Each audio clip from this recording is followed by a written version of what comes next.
ايه التغيير اللي حصل امبارح في مباراة الزمالك وسموحة؟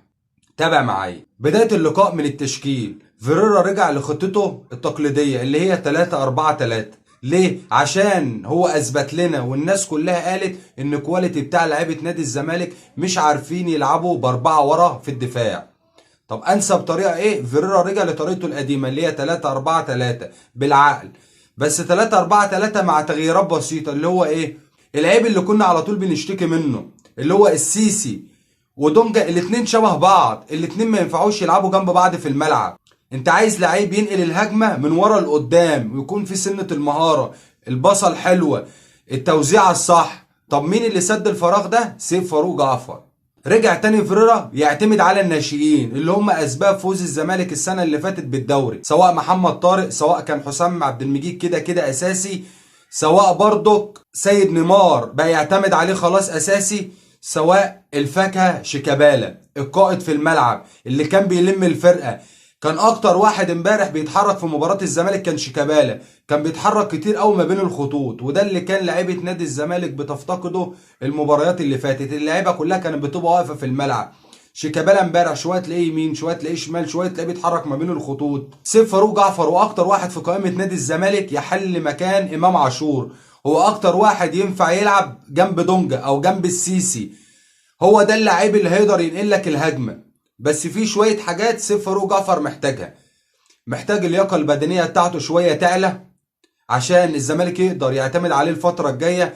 محتاج في الالتحامات يكون اقوى من كده شوية. يا سيف مش لازم تحرز الهدف عشان تبقى انت نقول عليك او جمهور الزمالك يقول عليك اللي انت اللاعب السوبر، اللي انت عملت اللي عليك، اللي انت كل ده. لا، ادي واجبك في الملعب وادي المهام اللي مطلوبة منك في الملعب وساعد فريقك اللي انت تصنع هدف احسن من اللي انت بالنسبة لنا تسجل هدف.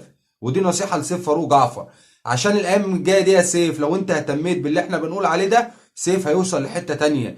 نفس اللي حصل مع امام عاشور لما فرجاني ساسي مشي ولعب مكان فرجاني. كله كان بيقول ازاي امام ده، امام اساسا جناح او بيلعب مهاجم، ازاي تلعبوه في خط الوسط؟ ربنا كرمنا بامام وادى الدور على اكمل وجه ولعب على نفسه وكمل على نفسه واشتغل على نفسه اكتر عشان يتطور. وبالفعل اصبح امام عاشور من النوادر اللي في المركز ده اللي تلاقيهم لعيب لسه صغير في السن بيأدي المهام بتاعته على اكمل وجه. تاني حاجة ابراهيم نور الدين، كان في لقطتين امبارح الناس كلها اتكلمت عنهم، سواء ضربة جزاء لسموحة في اول المباراة وضربة جزاء لنادي الزمالك اللي تم احتسابها وزيزو اهدرها. انا بقول لكم بما يرضي الله كرة سموحة دي ضربة جزاء. لو محمد عبد الغني لمس الكرة او بعدها، بس محمد عبد الغني هرس رجل حسام حسن وده يعتبر اهمال، وانا من وجهة نظر دي ضربة جزاء. طب ضربة جزاء نادي الزمالك برضك ناس كتير اختلفت. انا بقول لكم ضربة جزاء نادي الزمالك لا، ضربة جزاء 100%، والدليل عندنا في الصورة اهو. طب احنا هنقرب الصورة شوية كده. الكورة مشيت على ايد اللاعب بتاع سموحة. الحكم عايزين الحكم يقول ايه؟ كبرت الجسم ولا ما كبرتش؟ كبرت الجسم اهو. في فرق اما تبقى كده او ورايا او كده لازم تتحسب ضربة جزاء. الشكل اللي الناس شافوه امبارح ده الشكل اللي كان عليه نادي الزمالك السنة اللي فاتت. ده فيريرا بتاع السنة اللي فاتت اللي هو ركز ما بيظلمش، بيدي لكل لعيب حقه. انت لعيب بتجتهد هتلعب، لعيب بتأدي بتلعب. لكن انت لعيب نازل تقضيها في الملعب وتحنكش في الملعب، لا اركن، سواء صفقة جديدة او صفقة قديمة. فيريرا قال للعيبة الزمالك ان السنة اللي فاتت خدت الدوري ب7 ولا 8 ولا 6 ناشئين. ايه يعني السنة دي؟ كده كده انا بالنسبة لي كل حاجة اللعيبة ضيعتها او انا كنت سبب فيه. بس السنة دي او من اول دلوقتي اللعيب اللي هيركز في الملعب بس ومش هيشغل باله باللي الجمهور بيقوله هو اللي هعتمد عليه. اللعيب اللي قلبه جامد هو اللي هعتمد عليه. اللعيب اللي هيسمع شتمتين ولا اللي هيسمع جمهور بينتقده واحس اللي هو طاري في الملعب كده، لا اركن، في بديلك هيستحمل الضغط ده وهيأدي. اللعيبه الجديده اللي جت نادي الزمالك انا حاسس اللعيبه دي مش قادره تستحمل الضغط بتاع جمهور الزمالك. زي وانتوا لعيبه مفروض كبار جايين نادي الزمالك اللي انتوا غصب عنكم، انتوا عارفين ان انتوا جايين نادي جماهيري، لازم استحمل الجمهور. هتأدوا هيسقف لكم، مش هتأدوا لا هيدوكوا فوق دماغكم. مفيش هزار،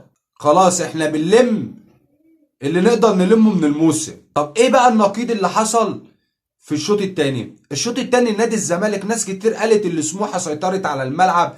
طب التغييرات بتاعت فيريرا، لا، المشكله عند نادي الزمالك تحس ان الفرقه واقعه بدنيا. لازم الفتره اللي جايه دي فيريرا يشتغل على البدني شويه مع نادي الزمالك. ده طبيعي، انت مش بتلعب في الملعب لوحدك.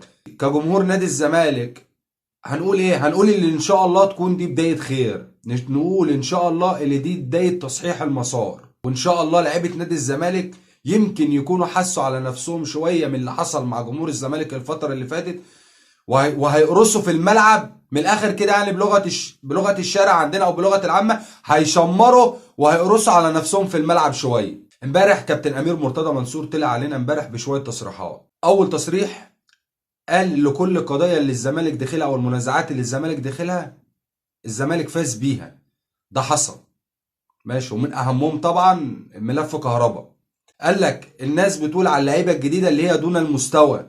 طب اصبروا يا جماعه على اللعيبه شويه، اللعيبه بس تاخد فرصتها ماشي، مش اكتر من كده. احنا هنستنى لحد اخر الموسم عادي، بس احنا بنقول شويه تركيز في الصفقات. نيجي بقى للمستشار مرتضى منصور. امبارح طلع قال لك الناس كلها طلعت تقول فيريرا فيريرا فيريرا فيريرا فيريرا، وفين انا اللي عديت بالزمالك من الكبوه دي؟ يا سياده المستشار، مفيش حاجه اسمها انت طلعت من الكبوه او انت اللي طلعت الفرقه ولا فيريرا. انتوا كلكم بتكملوا بعض، سواء مرتضى منصور، فيريرا، اللعيبه، الجهاز الفني، مجلس الاداره، مفروض دي كلها حاجه واحده، كلكم بتكملوا بعض. اللي هيقول اللي فيريرا عمل كأن مرتضى منصور عمل، اللي هيقول اللي مرتضى منصور عمل كأن اللي في نادي الزمالك كلهم عملوا. اللي بيعمل شغله ما بيستناش الناس تشكره عليه.